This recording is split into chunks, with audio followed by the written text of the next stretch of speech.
kama wewe, hatutapata mwingine ila wewe Baba, zaidi na juu ya yote uliye juu mbinguni. Asante mchana wa leo kwa nafasi ya kujifunza kutoka kwako, kupokea katika neno lako. Asante kwa mtumishi wako ambao umemuandaa na kumuanoint kwa roho wako na mafuta yako yanayovunja nira kupitia katika neno lako. Baba, umekusudia na umeshaweka kwamba hii ndio njia utakayoitumia kufikia maisha ya watu wako. Mchana wa leo tekeleza hili neno Mfalme, likapate nafasi katika moyo wa kila mmoja. Wokovu wako na ushindi na urejesho zikadhihirike mchana wa leo katika jina la Yesu.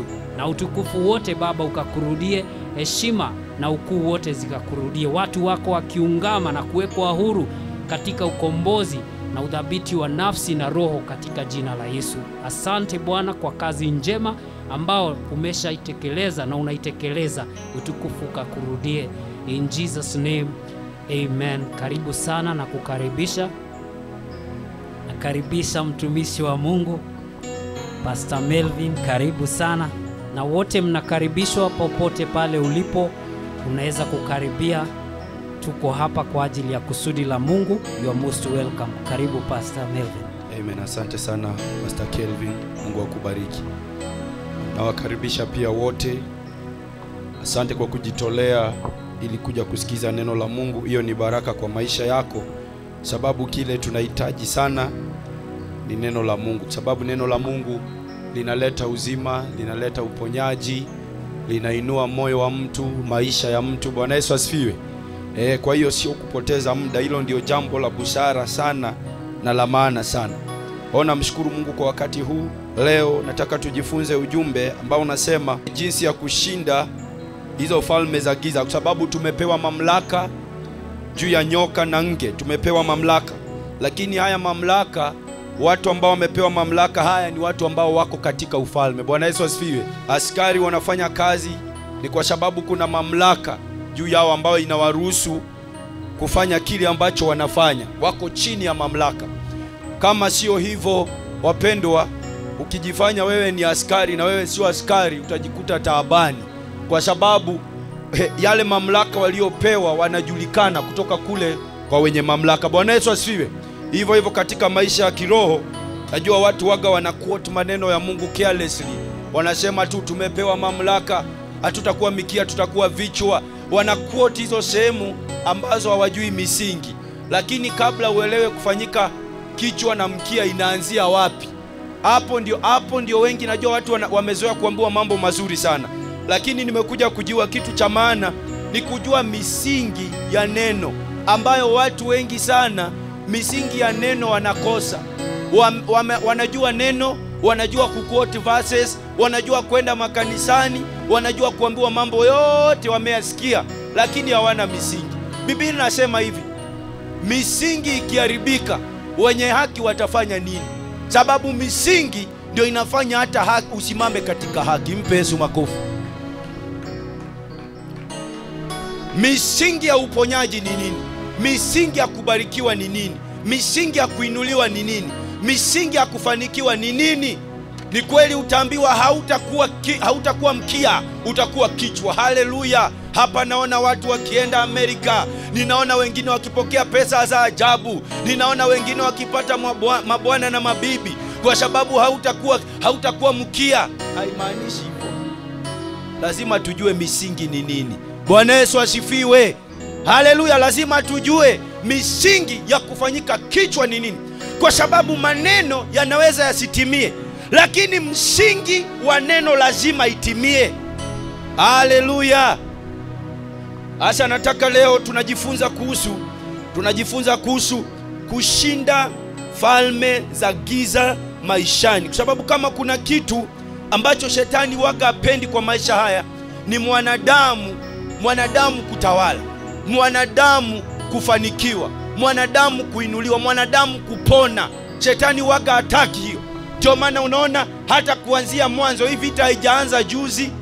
Hata kuanzia kwenye shamba la Eden, hiyo vita ilikuwa, sababu shetani alipoteza nafasi yake. Nafasi aliyopoteza, wacha nikwambie wapendwa, shetani alikuwa ni kutoka Mungu alafu shetani, lakini shetani akaona imebadilika.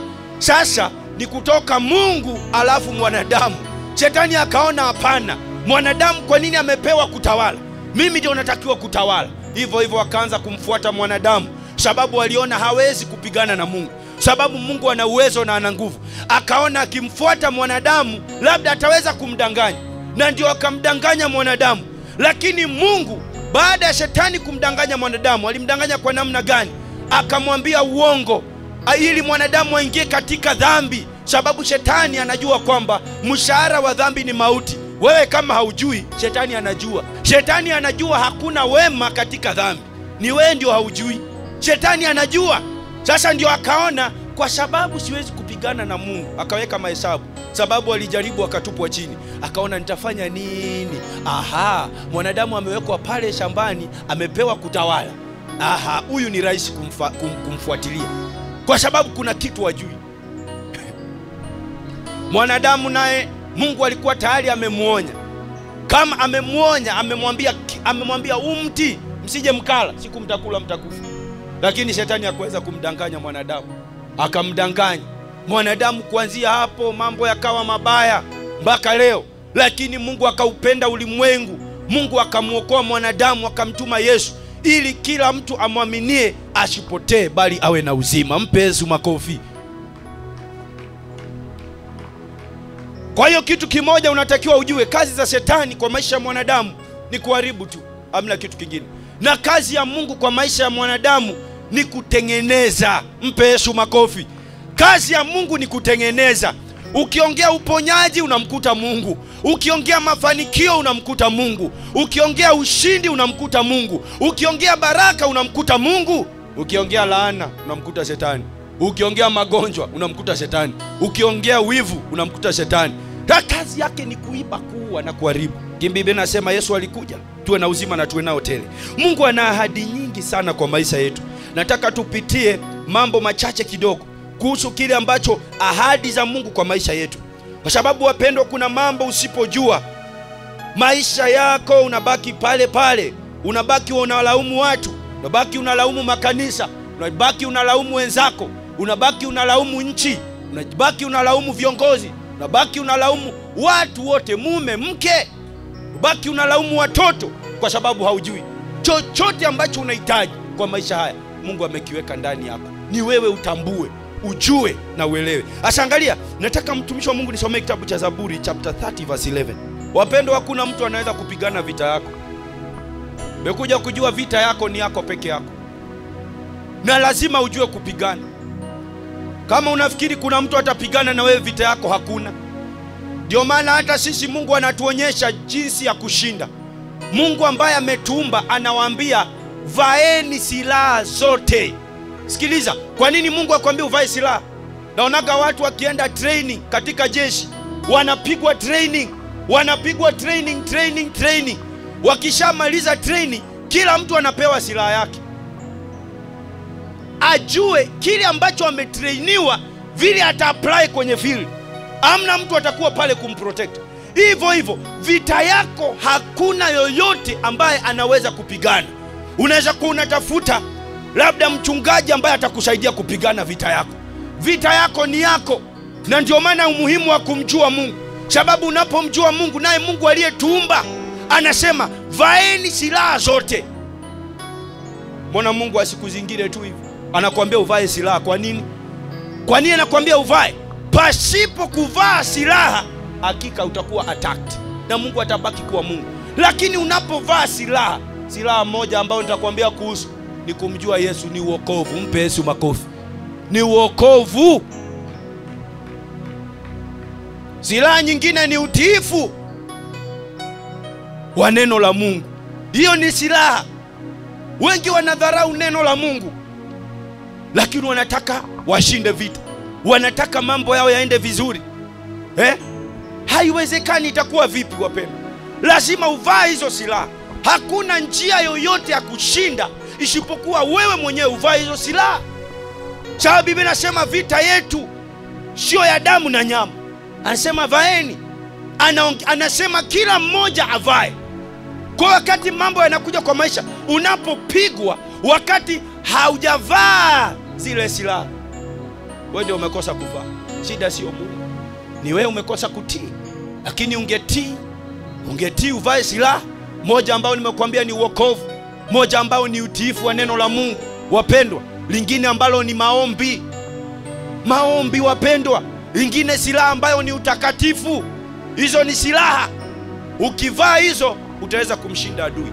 Pasipo hizo hauwezi kumshinda. Some Zaburi 30:11. Uligeuza matanga yangu kuwa machezo, ulinivua gunia ukanivika furaha.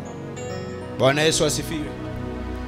Huyu ni mtumishi wa Mungu ambaye ni Daudi. Kwambia kitu cha kwanza, lazima ujue ahadi za Mungu. Ukitaka kushinda, lazima ujue ahadi za Mungu kwa maisha yako. Bwana Yesu asifiwe. Wengi hawajui ahadi za Mungu kwa maisha yako. Basi angalia Daudi anaposema hii ni ahadi ya Mungu, amewaahidi watu wake ushindi kwa mambo yote. Daudi alikuwa anapitia hali ngumu hapa, na alikuwa mtumishi wa Mungu. He was a man after God's heart. Lakini tunaona kwamba Daudi anasema uligeuza matanga yangu kuwa machezo. Matanga ni huzuni. Alikuwa katika hali ngumu, alikuwa yuko mgonjwa katika kuugua, alikuwa anapitia hali ngumu. Unaposoma utaelewa kwamba alikuwa katika hali ya ugonjwa. He was very sick. Ni mtu wa Mungu. Lakini wapendwa, angalia, kumbe watu wanapatwa na mambo. Kila mtu, as long as uko katika ulimwengu huu. Unaona wapendwa, hebu angalia, as long as wewe ni mwanadamu, haijalishi uko dini gani, haijalishi umeokoka au hujaokoka, kuna wakati matanga na matatizo na mashida yatakuja kwa maisha yako. Jana nilikuwa nakwambia hamna mtu waga anatafuta matatizo. Hakuna hata mmoja. Hamna mtu anatafutaga shida, lakini shida zinawatafuta watu. Mambo yanawafuata watu. Unajua kuna watu wengine waga wanafikiri kwamba ukiwa mtu wa Mungu hautapitia mambo. Mambo yapo, huo ndio ukweli. Bwana Yesu asifiwe. Nipungie mkono. Mambo yapo. Yanapatikana kwa watu wote, kila mmoja. Lakini kwa mtu wa Mungu kuna ushindi, kwa sababu Mungu ni nguvu yake. Mpe Yesu makofi. Sasa Daudi anapitia hapa. Sasa Mungu amemtoa katika ugonjwa wake, katika hali yake ngumu aliyokuwa. Ndio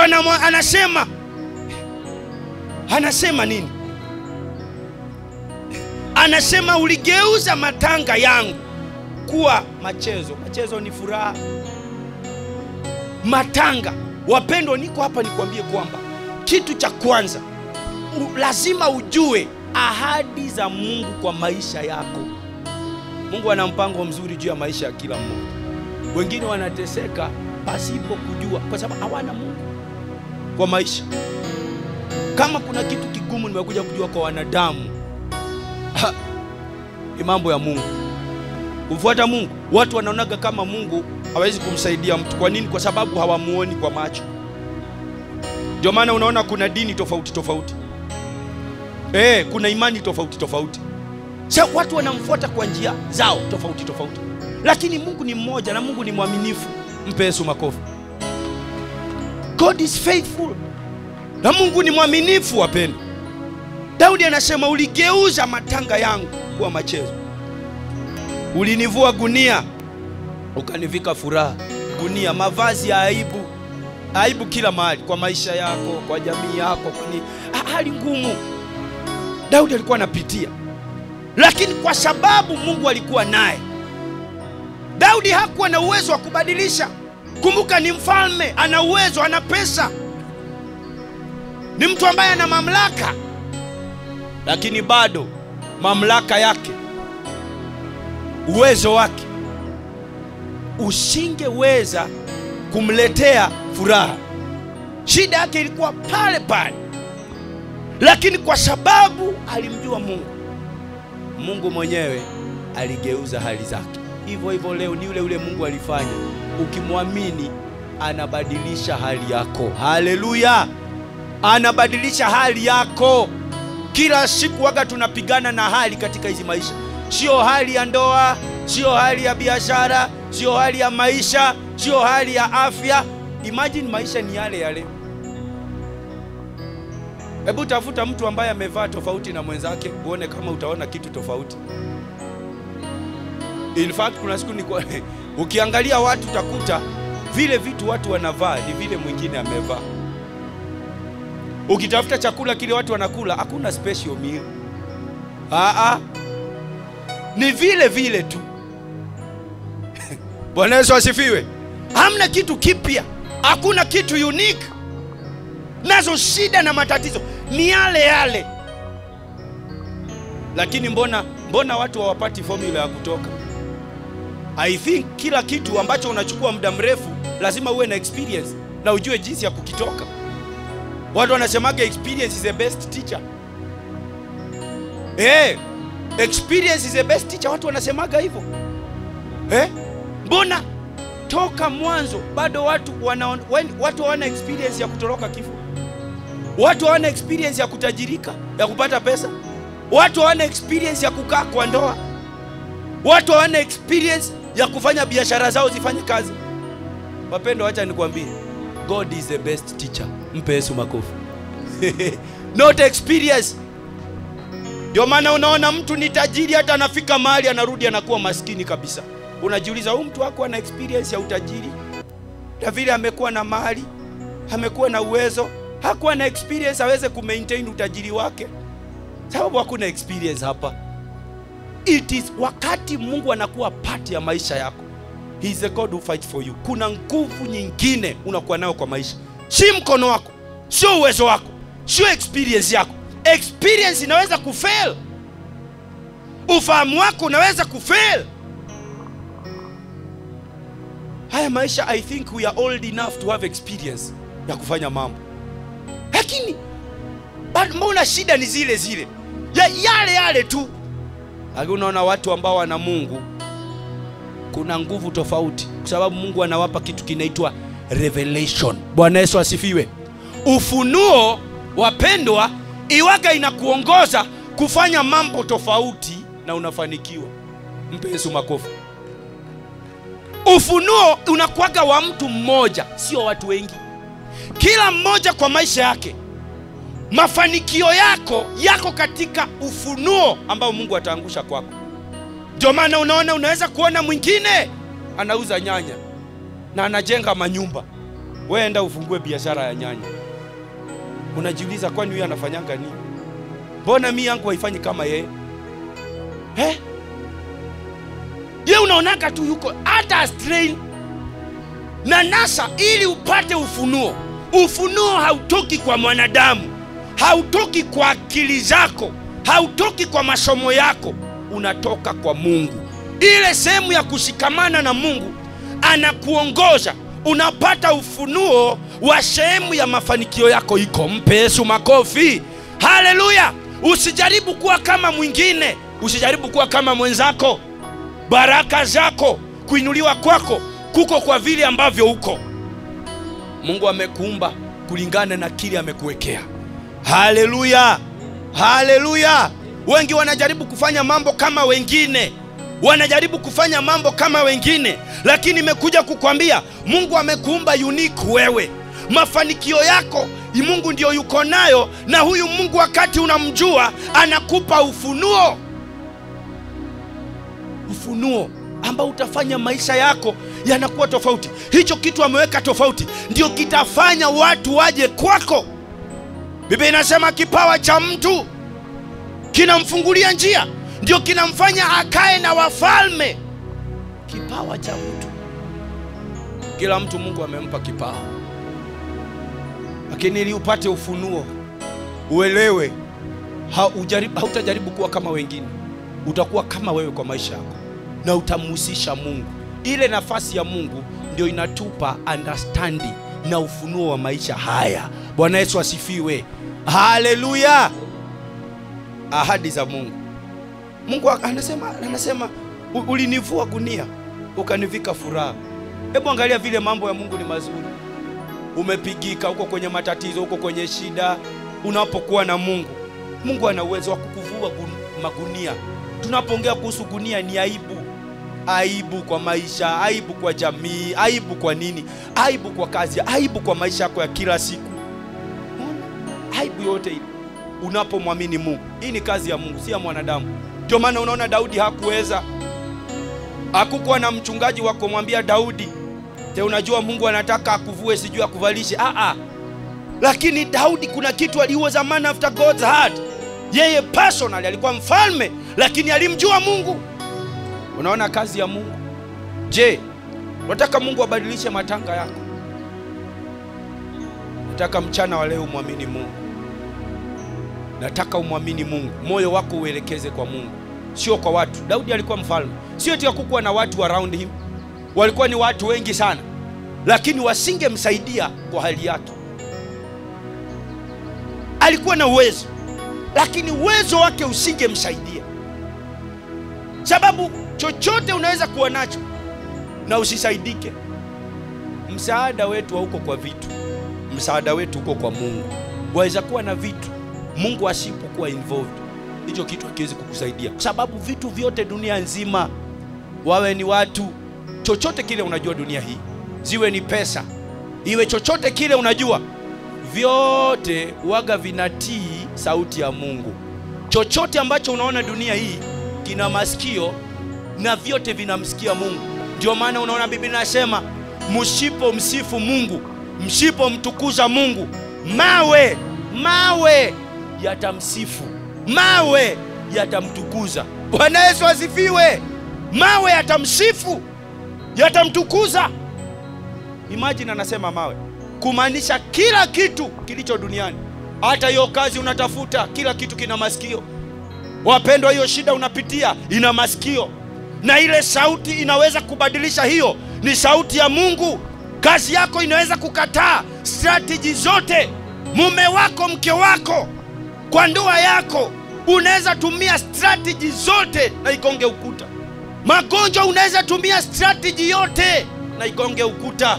Hata madaktari wanafikaga mahali wanasema hii hatuwezi kutibu, na wamesomea kutibu. Wanasema hii hatuwezi, wewe nenda ukakufie mbele, hii hatuwezi.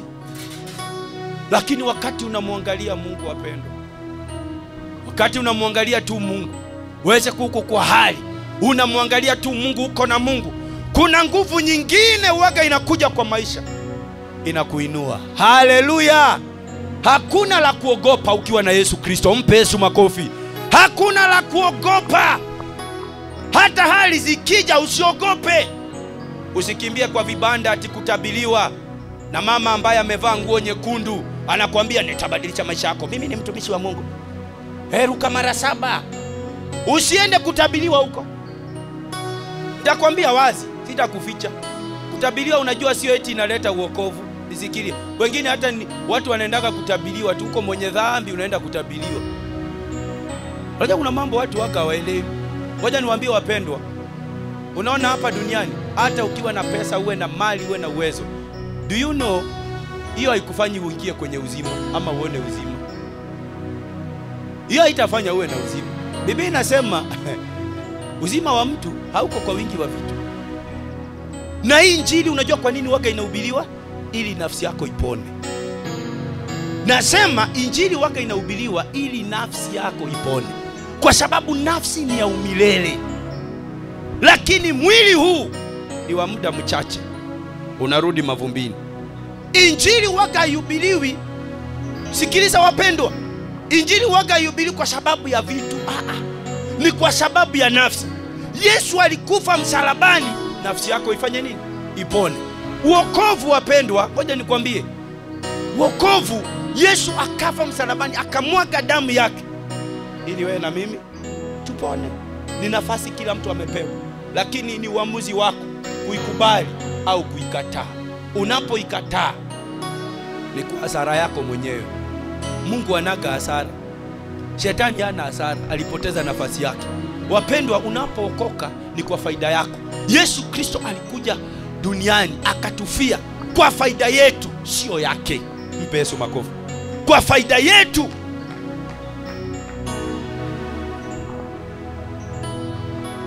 Huyu Mungu ambaye tunamhubiri, Biblia inasema vyote ni vyake. Hamna kitu anahitaji, vyote ni vyake. Sometimes waga watu wanafikiri unapomwamini Mungu you favor God. You don't favor God, wapendwa. Wakati unamtii Mungu, you don't favor God. There is no hell for God. Shetani tayari alipoteza. Na Biblia inasema Jehanamu ama hell imeandaliwa kwa ajili ya shetani na au mapepo, sio kwa sababu ya mwanadamu. Lakini wowote ambao hawamtii watajikuta kule, sio kwa sababu hell ilitayarishiwa mwanadamu. Hell imewekwa kwa ajili ya shetani, si mwanadamu. Lakini wale wote wako upande wa Mungu, ngoja nikwambie wapendwa, hell iko hapo. Sikubali mtu akudanganye. Ndio maana unaona kila siku watu wanapoteza maisha yao. Kuna mahali unaenda, hata ukiwa na pesa, hata ukiwa tajiri, kuna mahali unaenda. Hayo mambo yanakufanya unajiringa sasa hivi, hayatakuwa. Hiyo kazi very soon haitakuwa. Huo mwili very soon hautakuwa. Na ndio maana wapendwa, wakati uko hai, wakati una nguvu, wakati una ufahamu, ni vizuri kujiunganisha na Mungu, kujuana na Mungu. It doesn't cost you anything. Inakukost kuamini na kutii. Mpe Yesu makofi. Hamna kitu kingine. Hamna dhabihu unahitaji kutoa wapendwa ili uokoke. Hamna pesa inaitwa ati pesa ya utiifu. Yesu ameifanya rahisi ili hukumu iwe kali zaidi. Nisikilize. Ameifanya rahisi ili hukumu iwe kali zaidi. Siku moja utasimama mbele ya Mungu, utasema kwa nini haukuamini? Utasema sikuwa na kazi. Utaonyesha watu ambao walikuwa na kazi, waliamini. Utaonyesha watu ambao hawakuwa na kazi, waliamini. Unaona? Kwa hiyo ndio kweli wapendwa. Unapojua hiyo kweli, the Bible says, you shall know the truth and the truth shall set you free. You shall know the truth and the truth shall set you free. It is only the truth can set you free. Nothing else. Hakuna kitu kingine kinaweza kukuset free. Wengine wanakunywa maji ya kuwa set free. Wengine wanapakwa mafuta ati ya set free. Wengine wanaombewa maombi ya kuwa set free. Wacha nikwambie, if you don't know the truth, usipojua kweli, kweli ni nani? Ni Yesu Kristo. Ndio maana unaona kila saa tunapohubiri Injili, we preach Jesus Christ. Mpe Yesu makofi. We preach Jesus Christ, not ourselves, not things. Timotheo wa kwanza 6 mstari wa 6. Walakini utaua pamoja na kuridhika ni faida kubwa. Utaua pamoja na kuridhika ni faida kubwa. Kwa maana hatukuja na kitu duniani. Hatukuja na kitu duniani. Tena hatuwezi kutoka na kitu. Hebu angalia vile hiyo kazi ni bure. Hatukuja na kitu duniani. Ni mume, ni mke, ni watoto, ni pesa, ni haukuja na chochote duniani. Na utaondoka. Sikiliza, anakuambia kwanza unaonyeshwa tu tutaondoka pasipo kitu. Nataka utafakari hiyo. Kwa sekunde moja tafakari. Hatukuja na kitu duniani na tutaondoka pasipo kitu duniani. Anaanza na kusema kuridhika, utaua na kuridhika. Haiongei kuhusu dini. Inasema kuridhika pamoja na utaua. Akina Noa, watu wa Mungu ambao waliridhika wakati alikuwa anahubiri watu Injili, anawaambia tubuni dhambi, gharika inakuja, watu wataangamia. Mungu akamuita Nuhu akamwambia jenga safina. Jenga safina. Akatii, akajenga safina. Akamwambia waambia watu waingie. Safina ya leo ni Yesu Kristo. Akajenga, akasema waambie watu waingie. Watu walikuwa kwenye biashara zao. Naona biashara, pesa, haya mambo ya dunia waga yanawavutia watu sana. Kwa sababu uko katika umwili. Wakati mwingine waga unaona ukiwa katika umwili hakuna mtu waga anaona kama ataondoka. In fact watu waga wanashtuka wakati wanasikia kuna mazishi ya mtu fulani. Ati ndio wanashtuka. Usifikiri wanashtukaga kwa sababu ya yule amekufa. Immediately mtu akisikia kuna mazishi uanga anajifikiria. Kwa nini? Kwa sababu ni ukumbusho unakumbusho. Hatukuja na kitu hapa duniani na hatutaondoka na kitu. Ndio anasema kuridhika pamoja na utaua. Utaua ni utakatifu, kumjua Mungu. Ile sehemu ya uungu. Ile sehemu ya uungu ni ya maana sana. Unaweza kujaribu kufanya biashara ukose capital. Unaweza kusema mimi sina watoto. Unaweza kusema mimi sina uwezo wa kuanzisha familia kwa sababu sina uwezo, sina kazi. Lakini uokovu hauna capital. Mpe Yesu makofi. Wapendwa, kumtii Mungu iko na capital kweli? Kuna pesa inahitaji. Utiifu una uwezo wa kutii. Uokovu una uwezo. Inasema uokovu huja katika kukiri na kuamini. Uokovu unapokea. Lakini mbona inakuwa kitu kikubwa sana na kigumu kwa watu? Na hapo ndio maisha hapo. Sema tulikuja duniani pasipo kitu na tutaondoka bila vitu. Kwa hiyo injili ya vitu hatuwezi kuihubiri. Vitu ni vizuri sana, lakini vyote tunaviacha hapa. Kuanzia mili yetu inabaki hapa. Pesa zetu zinabaki hapa. Kazi zetu zinabaki hapa. Hamna kitu unaweza kuita ni chako isipokuwa Mungu. Anasema tulikuja hapa pasipo kitu na tutaondoka bila kitu. Hiyo inakufahamisha nini kwenye akili yako? Unapotafakari yale mambo yanakufanya umkosee Mungu yako hapa duniani, utayaacha hapa.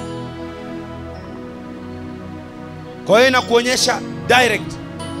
Biblia inasema hivi, kuna mahali Biblia inasema hivi, kama ni jicho lako litafanya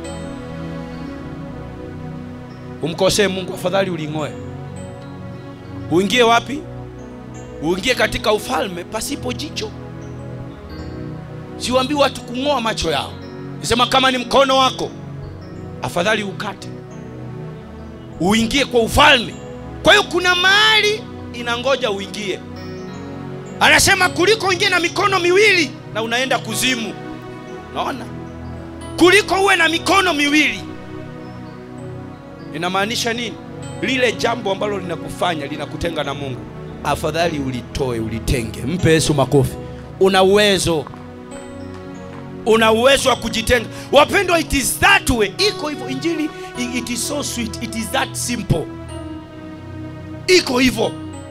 Hilo jambo ambalo unajua linakuzuia, alimpendezi Mungu, ni hilo tu unalikata.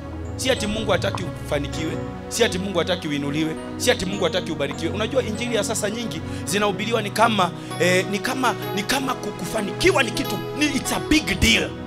Ni kama ni kitu, kuendesha magari, kuwa na nyumba, ni kama ni big deal. But sio big deal. Mungu akiamua kukupa magari, mbona anakupa mpaka unachoka? Mpe Yesu makofi. Anakupa mpaka unashindwa utapeleka wapi. Mungu akiamua kukupa nyumba, wapendwa, Elijah mtumishi wa Mungu alikuwa anatembeaga tu, anaenda mahali anahubiri, anarudi. Anahubiri, anaenda anahubiri, anarudi. Wala hakuna mahali nimekusikia akiomba eti Mungu nipe nyumba. Siku moja akiwa tu anatembea hivi, mama mmoja akasema, na huyu jamaa anapitaga hapa kila siku, lazima ni mtumishi wa Mungu. Acha tumtengenezee nyumba hapa, na hapa tumwarenjie vitu vyake hapa, ili akipita awe anakuja hapa anapumzika. Hivyo ndio Elijah akajengewa sehemu ya kukaa. Mpe Yesu makofi. Hivyo tu, hakuomba, hakuna hata iko inamsumbua. Kwa hiyo baraka za Mungu, wapendwa, mtu asikudanganye itabidi. Leo naonaga watu unataka kununua gari, simamisha mbegu ya 10,000, utaendesha, utajenga. Mungu anasema wale wanataka kuendesha maprado, wale wanataka kuendesha safe, leo nimekuja na upako, ninawaambia Mungu anasema hivi. Na watu wako, wangapi wanataka kuendesha Mercedes? Watu wanaweka mikono yote juu. Mungu anasema muje muweke madhabahu, msimamisha madhabahu kila mtu moja ya 1,100 ili muendeshe Mercedes. Lakini ngoja nikwambie, Mungu anaweza kukupa zaidi ya Mercedes, hata ndege. Mpe Yesu makofi. Mimi nakwambia, huyo ndio Mungu. Sasa shetani anatumia uongo kuwadanganya watu. Wanafanya shughuli mingi ili wafanikiwe, ili wainuliwe. Tushughuli twingi tusito na maana.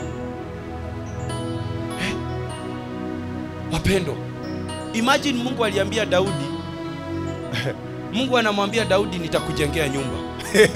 Mpe Yesu makofi. Mungu alimwambia Daudi, nitakujengea nyumba. Daudi alikuwa anataka kumjengea Mungu nyumba. Mungu akamwambia, mtoto wako ndiye, kwa sababu umemwaga damu sana. Lakini Mungu anamwambia, mimi nitakujengea nyumba. Daudi hajaomba nyumba, lakini Mungu anaambia nitakuja. Sasa Mungu anajua mahitaji yetu. Ndio maana anasema hata kabla muombe ninayajua. Mpe Yesu makofi. Ninayajua.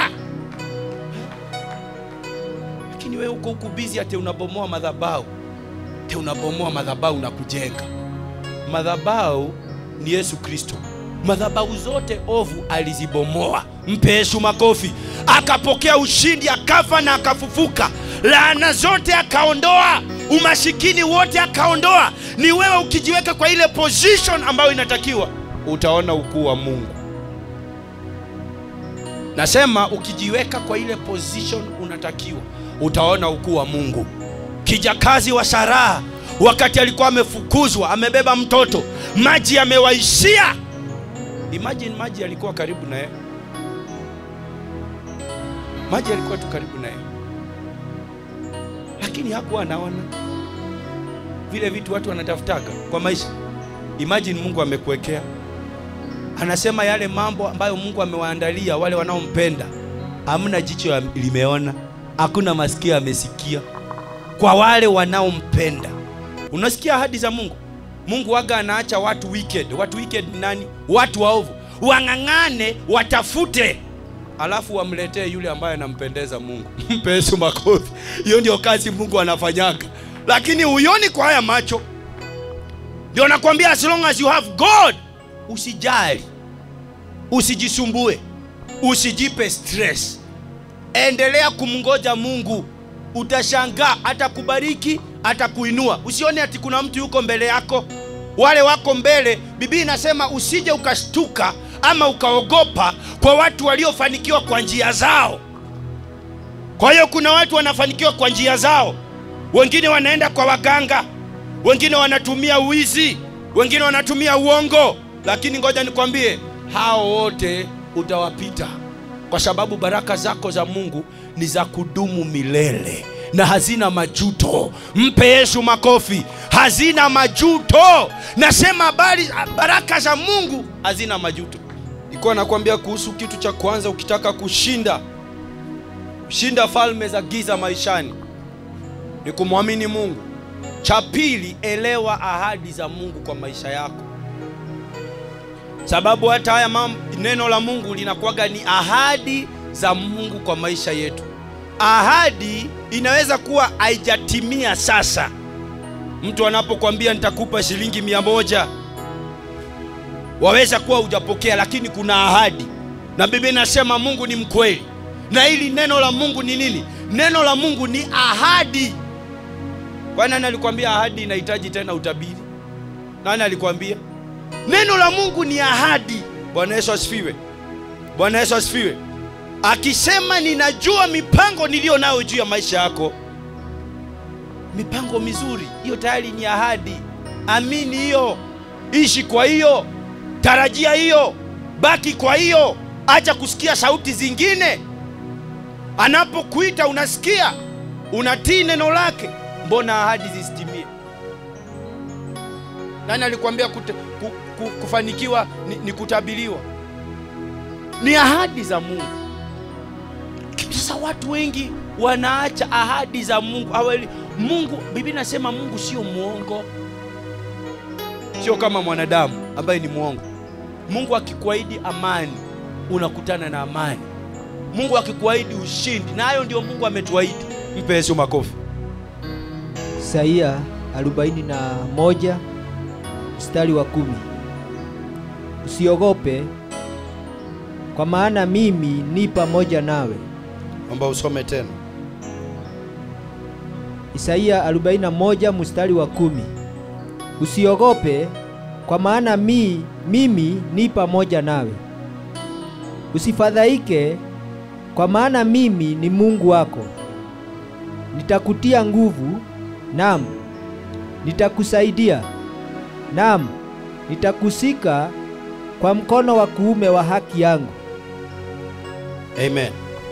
Anasema usiogope, kwa maana mimi nipo pamoja nawe. Wengi wanaogopa kwa sababu hawana Mungu kwa maisha yao. Wakati Mungu hayuko kwa maisha yako, unaogopa. Na njia moja kinyume cha imani ni hofu. katika hofu shetani ndio waga anafanya kazi. Unaweza kuwa una hofu ya maisha yako kwa mambo tu, kwa lolote lile, unaogopa, unajiuliza itakuwa vipi?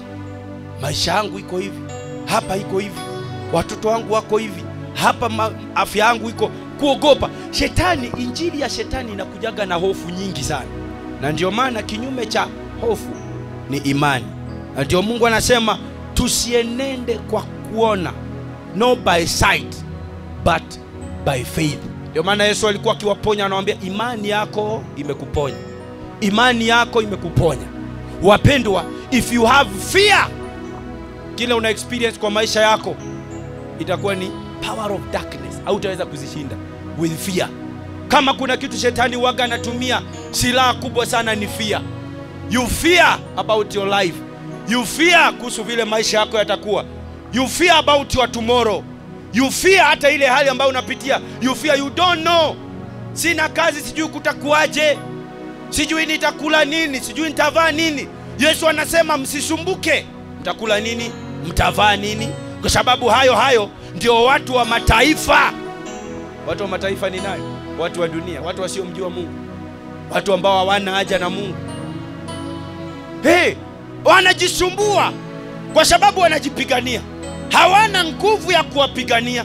Lakini wakati unakuwa na Mungu, anakuwa yeye ndio anakupigania. Yesu anaposema msisumbuke mtakula nini mtavaa, ni kwa sababu anajua unahitaji mavazi, anajua unahitaji chakula, anajua unahitaji kazi, anajua Wacha wewe nikwambie, wewe Mungu anajua kile unahitaji zaidi ya vile wewe unafikiri unahitaji. Wewe unaweza kuwa unafikiri unahitaji chakula, kumbe kesho hauko. Unahitaji uokovu. Kile unaona ni kazi unahitaji. Wewe unaona mimi hii ndio nahitaji. Mwingine anafikiri ni gari anahitaji. Sikiliza, ni vizuri kuelewa. Mwingine anafikiri mimi nahitaji, lakini Mungu anajua the best for you. Mungu anajua kile ambacho unahitaji. Na ndio maana wapendwa, wakati ambapo unaona hauna kitu fulani na unamuomba Mungu, na umekuwa unaomba Mungu over something and nothing is happening. Nisikilize. And nothing is happening, wapendwa. Ndio pale unasema God, let your will be done. Mpe Yesu makofi. His will is the best in your life. Kizazi cha leo ni watu wa kulazimisha mambo. Hata watofautishi. Wanalazimisha mambo. Nasikiaga wanasema by fire, by force, by thunder. Ini wapendwa, wacha nikwambie. Wanasemaga the kingdom of God ni violence na force na, lakini haimaanishi hivyo. Nitakueleza vile inamaanisha. It is not being rough. Ati hivyo ndio faith. Faith it's not assumption. Kuna tofauti ya faith na assumption. Kuna mnyama mmoja anaitwa ostrich. Uniambie kama hii ni faith au ni assumption. Akiona moto pale unawaka, waga anachimba chini, anaingiza kichwa na ana assume haoni moto. Kwa hivyo anakaa pale, moto unawaka mpaka unafika kwake. Hata ukimchoma bado anabaki pale. Kwa hiyo anafia pale. Assumption will kill you, but faith will keep you even in fire. Mpe Yesu makofi. Ndio Meshach, Shadrach na Abednego wakati walichukuliwa, walisema hata kama Mungu hatatuokoa my friend, moto ni ule, we are there in, because tuko na Mungu. Lakini hatutainamia kile kilifanya Mungu awaokoe, wapendwa. It is because hawakuinamia miungu mingine. Mpe Yesu makofi. Unanielewa? Kwa hivyo faith wapendwa, inaanza na utiifu, inaanza na jukumu lako kwa Mungu. Hapo ndio faith inaanzia. Na hapo ndio unaonaga mkono wa Mungu kwa maisha yako. Wao wanafikirianga faith ni assumption. Ate faith ni kulala, wacha Mungu atafungua njia nitapata pesa, unalala. Wao wanafikia faith, unaona gari inakuja pale, unasema Mungu atanilinda, wacha nivuke. Na iko inakuja speed. Unajua hivyo ndio watu wanaita faith. I think wengi wanainterpret faith hivyo. Faith sio katika maovu. Faith ni katika mema. Mpe Yesu makofi. The right faith ni katika mema.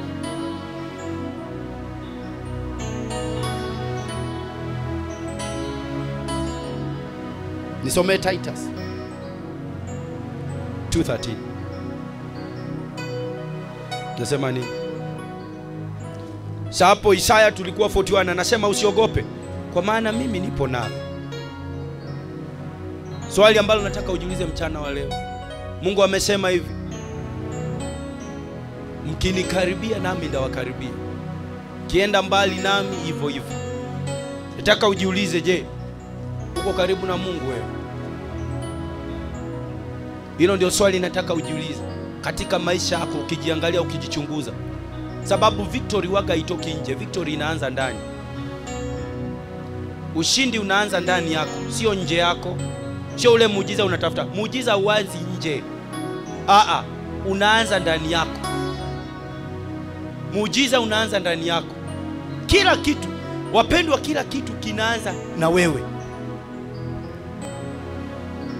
Hilo ndio swali nataka ujiulize. Kitu cha pili, Mungu anasema usifadhaike kwa maana mimi ni Mungu wako. Kwa hiyo mafadhaiko kwa maisha waga yanafanyika wakati Mungu sio Mungu wako. Wakati hauna Mungu kuna mafadhaiko mengi sana. Unaona hapo mtu ana give up, naweza kujinyonga, mavunjika moyo, unajikosea umaana, mafadhaiko, kuvunjika moyo, kujidharau, kujiona kama mimi si kitu. Sababu hauna Mungu. Wakati hauna Mungu waga uelewi value yako. Lakini wakati una Mungu unaelewa mpaka value yako, kwa sababu wewe ni wa dhamana machoni pa Mungu. Bwana Yesu asifiwe. Lakini hiyo value unaielewa wakati uko ndani ya Mungu, ndio unaelewa kweli mimi ni wa dhamana machoni pa Mungu. Lakini mbali na Mungu hauelewi value yako. Unajua usipoelewa value yako ndio hapo utajikuta unafanya lolote. You don't care about your life. Unaingia kwenye maulevi, vita, uongo, unyang'anyi, mambo mabaya, machafu. Unaona? Sababu hauelewi value yako. Hauelewi value yako. Lakini when you are in Christ, you understand your value. And everything ambayo utafanya kama mtu ambaye anajua mimi ni kazi ya mikono ya Mungu. I am valuable.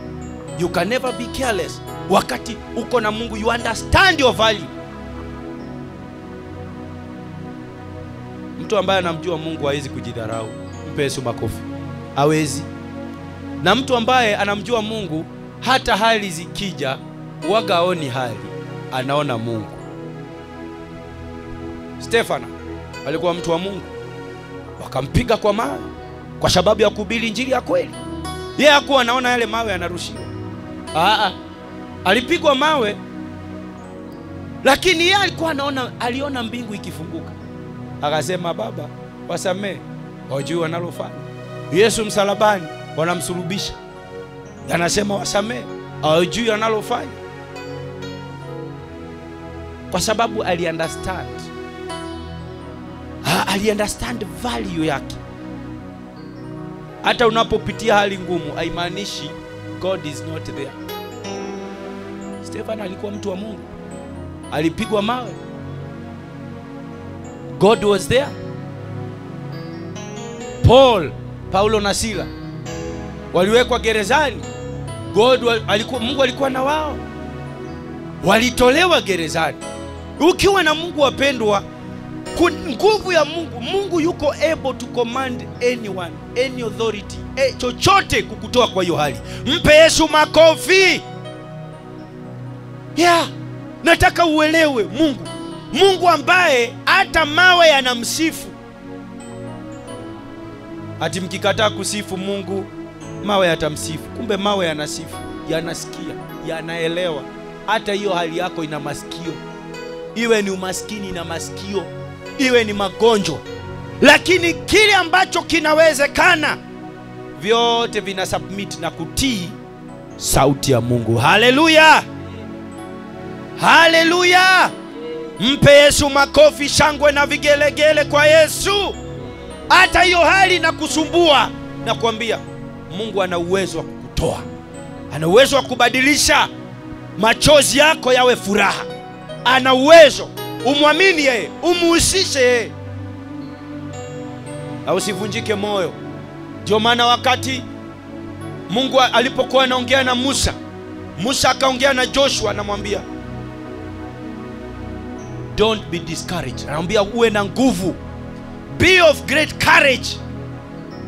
Hapo anamwambia hili neno liweke kinywani mwako, lisitoke, litafakari usiku na mchana, ili litakuletea mafanikio. Ni neno linaleta mafanikio, sio mtu. Ni neno linaleta mafanikio katika kila area ya maisha yako. Wapendwa, imani yako ukifungua openly, genuinely kwa Mungu, without acting. Most of the people, they act faith.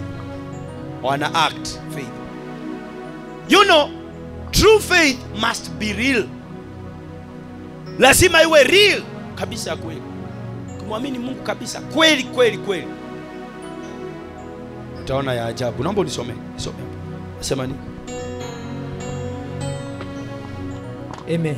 Kitabu cha Tito sura ya 2 mstari wa 13. Tukilitazamia tumaini lenye baraka na mafunuo ya utukufu wa Kristo Yesu. Anzia 11.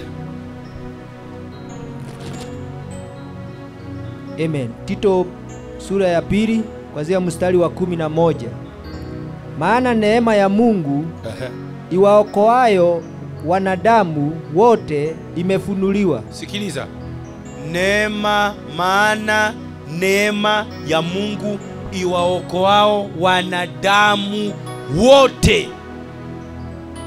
Wanadamu wote. Unaona? Kwa hiyo kwa Mungu kuna nafasi ya kila mmoja. Neema ya Mungu iwaokoa wanadamu wote. Kwa hiyo labda ni wewe ukijitenga, lakini nafasi yako iko. Bwana Yesu asifiwe. Nafasi yako iko kwa Mungu. Ni wewe ujue inafanya nini? Nayo yatufundisha kukataa ubaya na tamaa za kidunia. Sikiliza, kile neema inatufundisha kila mmoja. Kwa hivyo uokovu wa kila mmoja uko kwa Mungu. Lakini neema kuna kitu inafundisha. Inatufundisha kukataa tamaa za kidunia. Inatufundisha kukataa mambo ya kishetani, kukataa uovu, kukataa ubaya. Hiyo ndio neema ya kweli. Kwa sababu ili mtu apokee wokovu, ili mtu apokee baraka, ili mtu ainuliwe, mpe Yesu makofi. Hakuna kupungukiwa kwa Mungu. Mungu ni mwaminifu. Tunarudi kwenye Isaya 41. Inasema hivi, maana mimi Mungu wako nitakutia nguvu, naam nitakusaidia, nami nitakushika kwa mkono wa kuume wa haki. Angalia, huyo ni Mungu, si mwanadamu. Hebu naomba tusome Kumbukumbu la Torati 28. Kuna mstari nataka kidogo tusome hapa. 28 tutasoma verse 1, 7, 13 na 44.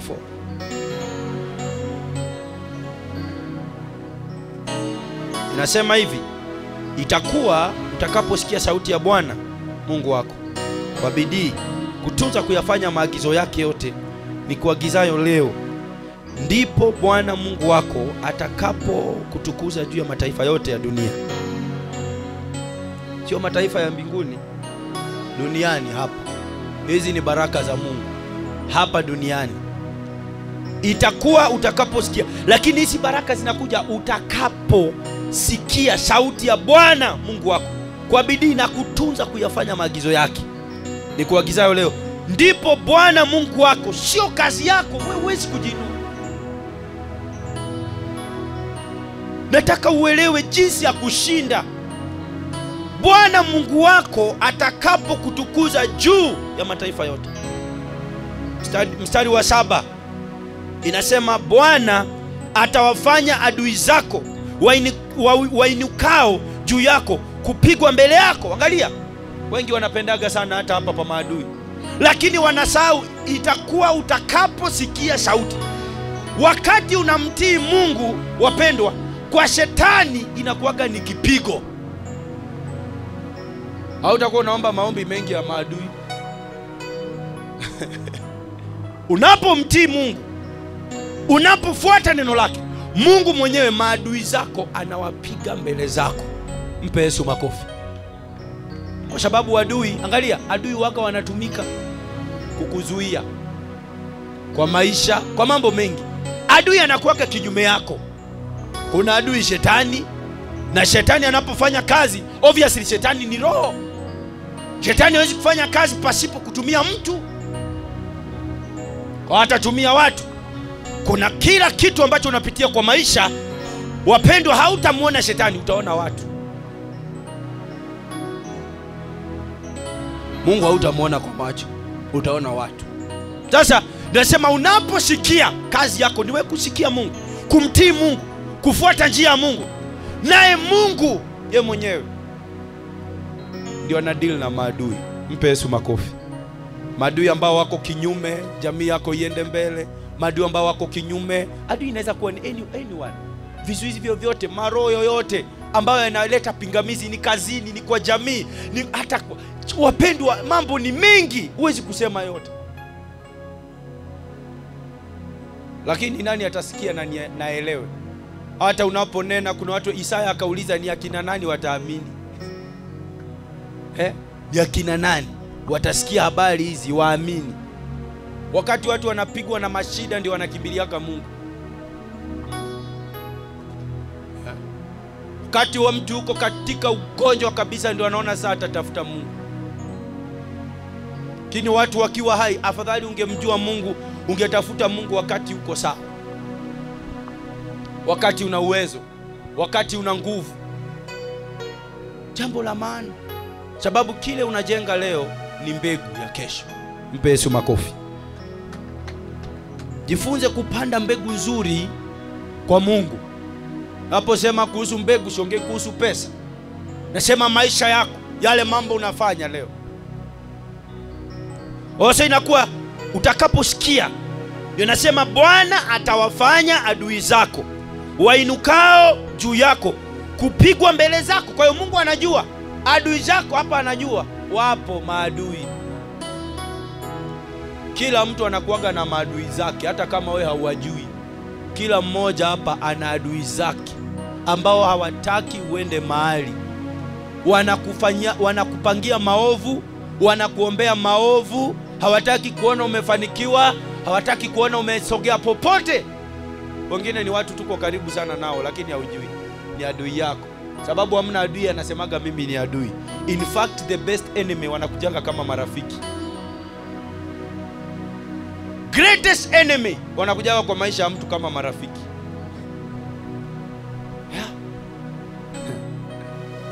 Sasa Mungu atawafanya. Kwa unaona? Kwa hiyo kuna njia Mungu waga anafanya. Wewe hauwezi, lakini kuna njia Mungu atawafanya. Hawataki, lakini Mungu atawafanya kwa sababu Mungu ana nguvu zote. Haleluya. Sema Mungu atawafanya adui wainukao juu yako kupigwa mbele zako. Watakutokea kwa njia moja, lakini watakimbia mbele yako kwa njia 7. Kwa nini? Kwa sababu umetii na umesikia sauti ya Bwana. Sio kwa sababu umeombewa, sio kwa sababu umeomba sana, sio kwa sababu umekemea maadui, sio kwa sababu umetoa dhabihu sana. Kwa sababu umemtii Mungu na umesikia. Kazi yako sio kupigana na adui. Mungu ndiye anapambana na maadui. Mpe Yesu makofi. Adui kwa jamii, kwa maisha yako, adui wa mwili wako, adui wa chochote kile, ni Mungu anapigana nao. Ndio anasema vita sio yako, vita ni yangu. Mungu anasema vita ni yake. Anasema mstari wa 13, Bwana atakufanya kuwa kichwa. Kwa hiyo kuwa kichwa si kung'ang'ana. Ni Mungu waga anakufanya. Bwana atakufanya. Kwa nini? Kwa sababu umemtii na kumsikia. Mara nyingi watu wanaendaka wanapakwa sijui mafuta, wanaambiwa fanya hii, ili wanatafuta kuwa kichwa. Unataka kuwa kichwa? Yes. Unataka kuongoza? Ninaona wewe ndio utaongoza. Wewe ndio utafanya kichwa. Wanataka sana kuwa kichwa. Hakuna mtu anatakanga kuwa mkia, by the way. Hakuna. Kila mtu anatakaga mbele. Hata watu wanapoenda mbio, hao watu wote unaonaga wakimbiaji wote, hakuna mtu anatakaga wewe wa mwisho. Hakuna.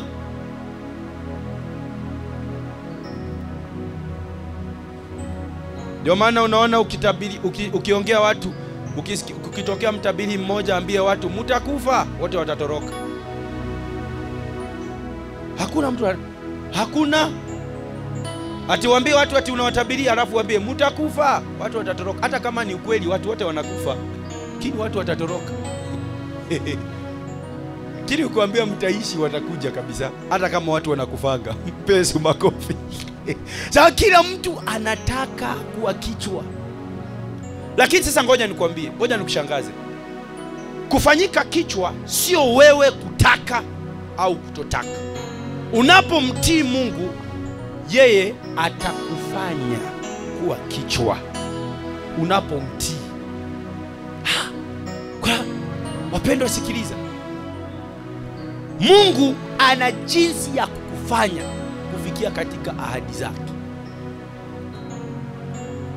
Sije ukajiangalia ukajidharau. Mimi nakwambia, hata kama uko kwa hali gani, wewe muamini tu Mungu. Mtii Mungu. One of these days Mungu atakusurprise. Bwana Yesu asifiwe. Hallelujah. Abraham alingoja mtoto for 25 years. Na unajua Abraham ni baba wa imani. Si angeomba Mungu apate mtoto hapo hapo, mtoto azaliwe immediately. 25 years. Baba wa imani, the father of faith, anangoja for 25 years na ameomba Mungu. Wengi waga waamini Mungu, wanafika katikati wana doubt.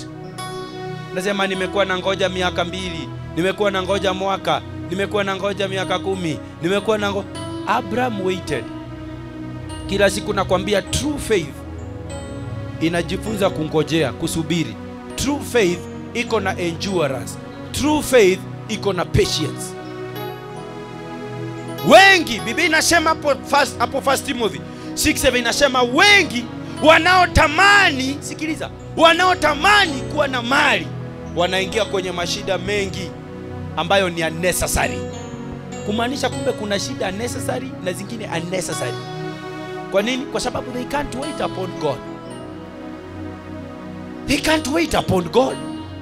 Kwa wanatumia njia zao, na hizo njia zao bado haziwasaidii. Sababu hakuna njia inaweza kuvuka njia ya Mungu. Mungu akikuinua, hamna yoyote anaweza kukushusha. Mpe Yesu makofi. Nataka tumalizie hapa. Hapo soma mstari nasema, Bwana atakufanya kuwa kichwa wala si mkia, nawe utakuwa juu tu wala uwi chini, utakapo yasikia maagizo ya Bwana. Sikiliza kile kinakufanya uwe juu. Mungu wako ni kuagizayo hivi leo, kuyaangalia na kuyafanya. Kuyaangalia na kuyafanya. Tunakuja hapo katika kuyaangalia. Wengi wanayaangalia lakini hawayafanyi. Kuyafanya, utendaji. Mungu anasema tuwe watendaji wa neno, sio wasikilizaji tu tukijidanganya. Ili neno unapolisikia, unapolifanya kuwa practical kwa maisha yako. Mungu anasema mpende adui. Wacha kusema neno linasema, Mungu anasema nenda umpende adui. Kuna baraka ya hiyo. Mungu anasema ufanye hii na hii, ishi maisha matakatifu, pursue righteousness. Enda ukafanye hiyo, anza kufanya hiyo kabisa, utaona mabadiliko kwa maisha yako. Mpe Yesu makofi. Because the word of God is alive. Neno la Mungu liko hai. Neno la Mungu liko hai na lina nguvu na linafanya.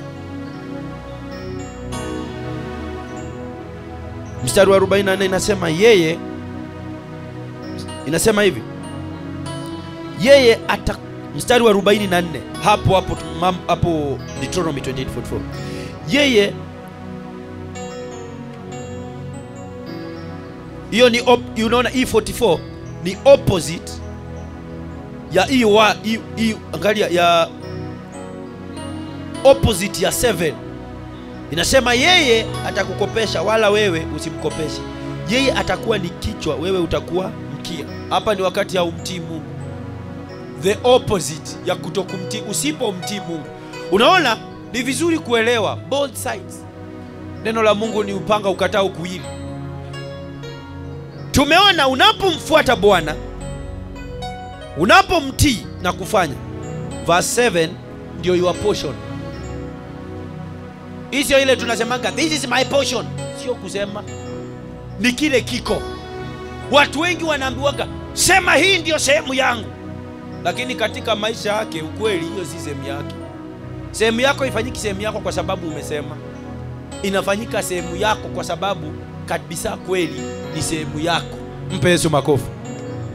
Kuanzia ndani nasema hivi, sio katika kusema. Leo nikienda kwa nyumba ya my brother, niende kwake niseme hii nyumba ni yangu, itakuwa ni yangu? Tuongee kweli, hiyo nyumba itakuwa yangu sababu nimesema? Itabaki yake. Mimi hata nikisema nitabaki nikisema tu hii nyumba ni yangu. Na hivyo ndio watu wanasema sana. Hivyo ndio watu wako makanisani, wengi wako huko, wengi kwa maisha haya. This is my portion, nitabarikiwa, nitainuliwa, zinaenda mbali. Unaongea tu maneno, empty words, lakini hamna kitu. Ndio maana watu wana give up. Mpaka mtu anafika mahali anasema mimi si hii mambo tunaambiwa tuseme, mimi hainifanyiki. Shida si kusema, shida si kupossess. Shida si kupossess. Te unashika biashara ya mtu unasema ati haipossess. Shida si hiyo, utawekwa ndani kwa. Shida si kusema haipossess.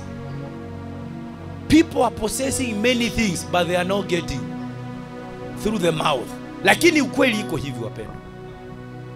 Isho ni unapomtii Mungu hata hautaongea kuhusu kupossess. Inakuwa ni yako. Mpe Yesu makofi. Naomba tusimame. Naomba tusimame.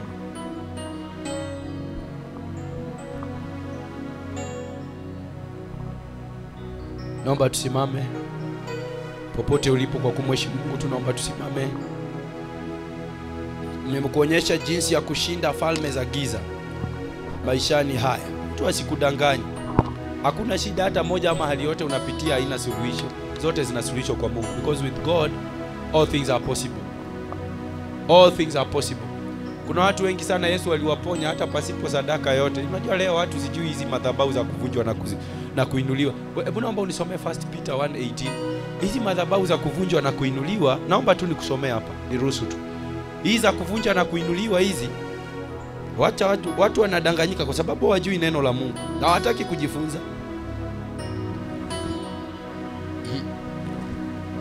Hizi madhabahu za kuvunjwa na kuinuliwa, za kuwekewa dhabihu na kutolewa dhabihu. Jesus is the greatest. Huyo ndio sacrifice kubwa sana. Mpe Yesu makofi. That is the only sacrifice ambayo inampendeza Mungu sana. Christ in your life. Hiyo ndio itafanya ushinde maisha yako. Hiyo ndio itafanya ushinde hali zote.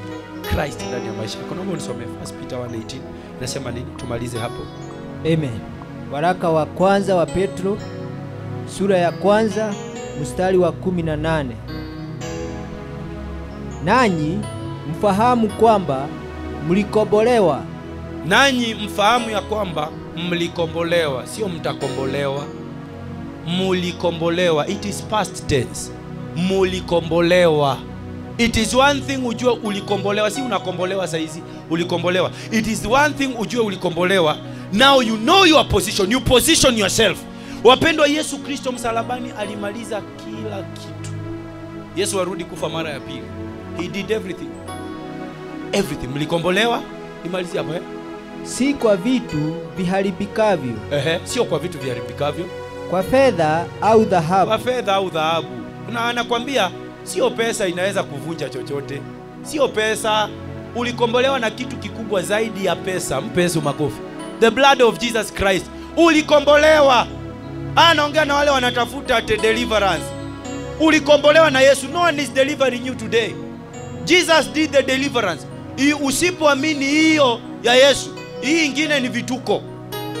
Hiyo ni vituko unafanya, haitakusaidia. Itazidisha shida kwa maisha yako.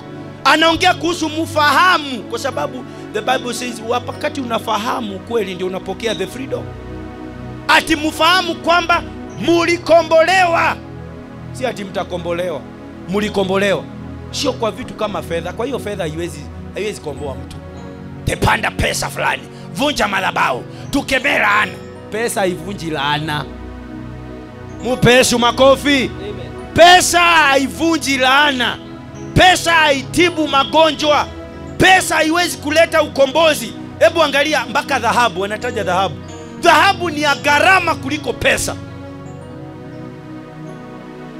Ndio unaona pesa inanunua dhahabu. Dhahabu ni ya gharama zaidi, anakuonyesha hata dhahabu. Na ndio iko juu kabisa. Hamkukombolewa ati na hiyo. Bali nimalizie bali mpate kutoka katika mwenendo wenu usiofaa. Katika mwenendo wenu usiofaa. Hapo ndio Mungu yupo. Mlikombolewa mpate kutoka kwa mienendo yenu isiyofaa. Unaona? Uokovu huko. Lakini mienendo ndio shida. Si ati umerogwa, si umelaaniwa, si ati utoe madhabahu ati pesa fulani ndio uokolewe. Ulishakombolewa. Na utoke kwa hiyo mienendo miovu. Mpe Yesu makofi. Anakuonyesha how to settle ndani ya Yesu Kristo.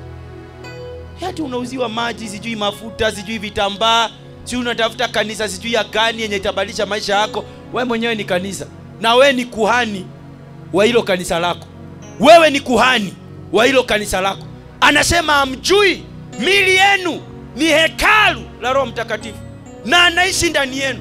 Mkiharibu nini? Hii mili yenu. Nini inaharibu? Njia zisizofaa. Very simple. Dhambi inaharibu. Ni hekalu. Wewe ndio kuhani wa kanisa lako. Mpe Yesu makofi. Haya yote ni makanisa haya. Wewe ni kanisa, kila mmoja, hata wale wanatembea, hata wale wanafanya biashara, kila mmoja ni kanisa hapo. Kanisa si mahali watu wanaenda ati nyumba imejengwa ndio waingie. Ama hapa kile tunafanya ni ushirika. Haya ni watu tumeshiriki. Nataka uelewe hiyo. Maliza. Mlio upokea kwa baba zenu. Bali kwa damu ya dhamani. Kwa damu ya dhamani. Kama ya mwanakondoo asiye na ila. Asiye na ila. Bwana Yesu asifiwe. Ni kwa sababu ya damu ya Yesu Kristo ndio imetukomboa. Mpe Yesu makofi. Fumba macho popote ulipo. Nataka tuombe na wewe ambao unasema unataka kuokoka. Ndio kitu cha maana. Wewe ambao unasema unataka kuokoka, kumpa Yesu maisha yako. Hii injili tunapohubiri yote ni kwa sababu ya uelewe neno la Mungu, umwamini Yesu. Kwamba umevunjika moyo. Kuna wengine waliokoka wakabackslide, wakarudi nyuma sababu ya mapito. Ni wakati wako wa kurejea kwa Mungu. Sababu hata ukirudi nyuma umwache Mungu, utaenda wapi? Nani atakusaidia? Hata ukibackslide, Sasa ukibackslide, does it make you better? Doesn't make you better. Biblia inasema itamfaidi nini mtu? Apate mali yote kisha aluse nafsi yake. Hivyo tu. Yesu anakuita siku ya leo. Uko hapa unasema you want to give your life to Christ.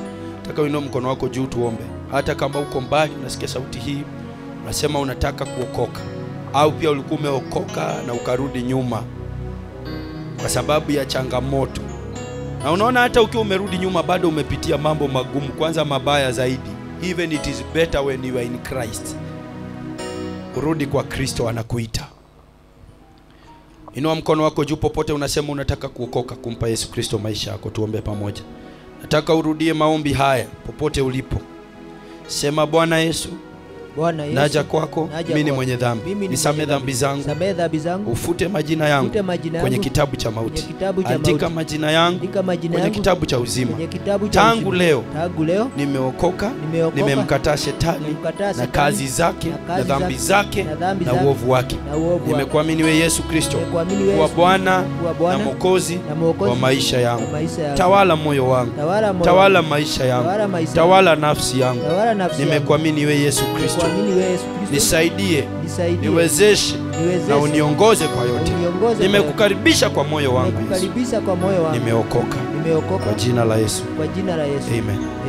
Baba, nasema ni asante kwa huyo ambaye amesikia neno lako, amekiri, akaokoka, Asante kwa huyo ambaye amebadilika akakurudia wewe pia Mungu, omba wasaidie kusimama, sababu hakika kile tunahitaji ni wewe peke yake Yesu. Hatuna chochote cha maana hapa duniani, sababu yote yanapita.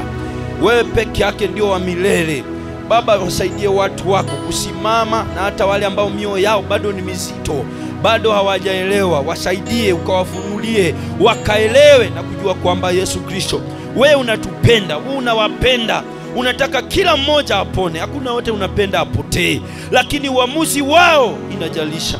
Baba, wasaidie katika jina la Yesu Kristo. Hata huyu ambaye amekiri akaokoka, mwezeshe kusimama, piganie vita zake zote, mwezeshe kushinda majaribu yote katika jina la Yesu Kristo. Popote ambapo shetani alikuwa ameingilia kuharibu, kuua, kuiba, ameshindwa, hana uwezo. Ili ni hekalu la Mungu. Baba, tazama, umesema yote anakuja kwako, anakuwa kiumbe kipya, ya kale yamepita. Huyu ni kiumbe kipya kuanzia sasa katika jina la Yesu Kristo. Yesu Kristo, umesema whoever you set free is free indeed. Asante kwa sababu huyu kuanzia nao yuko free katika jina la Yesu Kristo. Nasema ni asante, niomba yote na kuamini. Sema amen. Amen. Kama umekiri hayo maombi, umeokoka, usiondoke. Watumishi wa Mungu wako hapa, watakuhudumia. Unahitaji lolote, nataka uinue mkono wako juu, tumwamini Mungu pamoja. Inua tu mkono wako juu.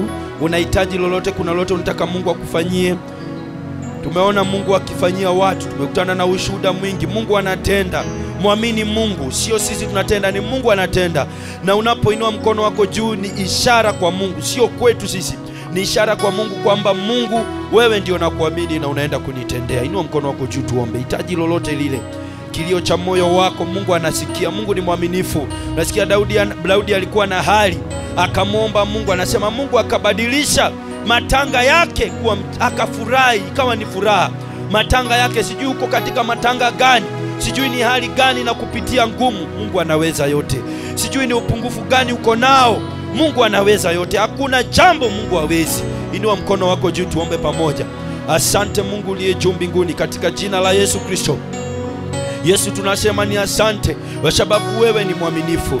Yote unaweza Baba. Angalia watumishi wako wameinua mikono yao wakikuamini wewe kwa hitaji. Kila mmoja anahitaji tofauti tofauti. Kutana na haja ya mioyo yao, sababu wewe ni Mungu mwaminifu. Umesema kwa neno lako Baba, you meet the desires of your people. Katika jina la Yesu Kristo, umesema even before we pray, you know our needs, oh God, because you are a faithful God. Akili zetu kuna mahali zinakwama, uwezo wetu kuna mahali inaweza kukwama, ujuzi wetu kuna mahali inaweza kukwama, lakini nguvu zako hazijawahi kukwama, wala uwezo wako haujawahi kukwama Baba. Asante Mungu kwa sababu umeona mikono ya watumishi wako, kawatengenezee njia pasipo na njia katika jina la Yesu Kristo. Ukawaprovidie mana jangwani kama vile ulifanyia wana wa Israeli Baba. Wewe ni Mungu yule uliyetenda na unatenda, kama vile ulimfanyia Hana Baba. Wewe ni yule Mungu unatenda Baba. Chochote ambacho wanapungukiwa, chochote ambacho wanahitaji, may you meet their needs, oh God. May you provide for them katika jina la Yesu Kristo. Nasema asante kwa sababu najua Mungu wewe ni mwaminifu, umetenda. Ambaye anahitaji ni afya Baba, tunakiri uponyaji kwa maisha yake, kwa mwili wake, kwa nafsi yake katika jina la Yesu Kristo. Ulituma neno lako kutuponya magonjwa yetu, kututoa kwa hali za kila aina katika jina la Yesu Kristo. Yote ambaye amekuwa kwa kifungo chochote akapokee uhuru sasa katika jina la Yesu Kristo. Ni magonjwa yameshindwa katika jina la Yesu Kristo, ni hopelessness imeshindwa katika jina la Yesu Kristo. Anapotoka hapa akawe na nguvu mpya kutoka kwako Mungu. Daudi akapitia hali ngumu, akajitia nguvu katika wewe Bwana, sababu wewe ndio nguvu yetu. Asante Mungu kwa sababu utawatendea watu wako. Asante kwa sababu umetenda. Asante kwa sababu itakuwa ni ushuhuda. In the mighty name of Jesus Christ. Mwambie Yesu asante. Mwambie Yesu asante kwa kinywa chako. Mwambie asante kama ni kazi ulikuwa unahitaji. Mwambie Mungu asante kwa hii kazi. Lazima uone katika imani, waga unaona kitu. Hatuendi by what we see. We move by faith, not by sight. Asante Mungu kwa sababu wewe ni mwaminifu. Asante kwa sababu umetenda Baba. Hata tunapoenda kutamatisha mkutano huu, najua Baba kila mmoja utaenda naye, kibali chako, baraka zako, neema yako itakuwa juu yake katika jina la Yesu Kristo. Waongoze wanapotembea, waongoze kwa njia za uzima. Tunakemea njia zote za mauti, zimeshindwa katika jina la Yesu Kristo. Na kufunika kwa damu ya Yesu Kristo, damu ambayo inanena mambo mema kwa maisha yetu, damu ambayo inanena mambo makubwa kwa maisha yetu, damu ambayo inanena msamaha, damu ambayo inanena utakaso, damu ambayo inanena uponyaji, ikanene kwa jamii zao, kwa kazi zao, kwa hatua zao katika jina la Yesu Kristo. Baba, nasema ni asante kwa sababu umetenda, Mungu mwaminifu. Ni katika jina la Yesu Kristo tunaomba yote tukiwa tumeamini, in Jesus name. Amen, amen, amen. Mungu akubariki sana. Yote ambaye ameokoka, usiondoke hujaona watumishi wa Mungu wataongea na wewe hapa. Mungu akubariki sana sana sana. Tuko hapa kila siku, tutaendelea mkutano kesho. Mungu akubariki. Na jumbe hizi zote ukizihitaji utapata kwa YouTube. Utaandika tu Revelation Mission Church, iko hapo. You can share with your friends. Unaweza kulike, unaweza pia subscribe, kwa sababu very soon najua Mungu atatupa TV. Tutakuwa na TV, watu watakuwa wanaangalia dunia nzima. Bwana Yesu asifiwe. Mungu akubariki. Kwa sasa ujumbe huo waweza kupata YouTube. Ujumbe wote ambao unasikia hapa uko hapa. Make sure you be a blessing to others. Karibisha pia wenzako waje wajifunze, kwa sababu hichi ndio tunahitaji. Tunahitaji Mungu zaidi ya mambo mengine yoyote yale. Mungu awabariki sana. Amen. God bless you.